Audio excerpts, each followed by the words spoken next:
ഷൊർണൂർ. നിലമ്പൂർ വണ്ടിയുടെ കൂക്കലായിരുന്നു മേലാറ്റൂരുകാരുടെ സമയമാറിഞ്ഞു. ഇന്നുമതെ 6 നേരങ്ങളിലായി ഈ വഴിയെ കടന്നു പോകുന്ന വണ്ടി മേലാറ്റൂരുകാർക്ക് ഗൃഹാതുരത്വത്തിൻ്റെ കാഴ്ചയും കേൾവിയും താളവുമാണ്. 1920കളിലാണ് റെയിൽ ഗതാഗതം ആരംഭിച്ചത്. നിലമ്പൂർ കാട്ടിൽ നിന്നും തേക്കിൻ തടികൾ കൊണ്ടുവരാനുള്ള ഉപായമായി തുടങ്ങിയ ഈ ലൈൻ പിന്നീട് യാത്രാമാർഗമായി.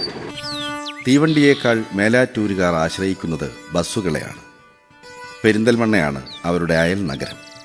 പെരിന്തൽമണ്ണയെ ആശ്രയിക്കാതെ മേലാറ്റൂരുകാരുടെ ജീവിതം പൂർണ്ണമാവില്ല.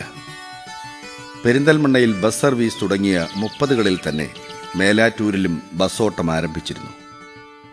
പാതയിൽ കരിബസ്സും പാളങ്ങളിൽ കരിവണ്ടിയും ഓടിക്കൊണ്ടിരുന്നു. ഇന്നത്തെ ബസ് സ്റ്റാൻഡ് നിൽക്കുന്ന സ്ഥലം മുമ്പ് മരപ്പേട്ടയായിരുന്നു. വാഹനങ്ങളുടെ ബാഹുല്യങ്ങൾക്കിടയിലും കാണാൻ കിട്ടാത്ത മൃഗമർത്യവാഹനമുണ്ട്, കാളവണ്ടി. പാലക്കാട് കോഴിക്കോട് കുറഞ്ഞ ദൂരമുള്ള പാതയാണിത്. ജാനകിറാം മോട്ടോഴ്സ് ബസ്സാണ് മേലാറ്റൂരുകാരുടെ ആദ്യത്തെ ബസ്.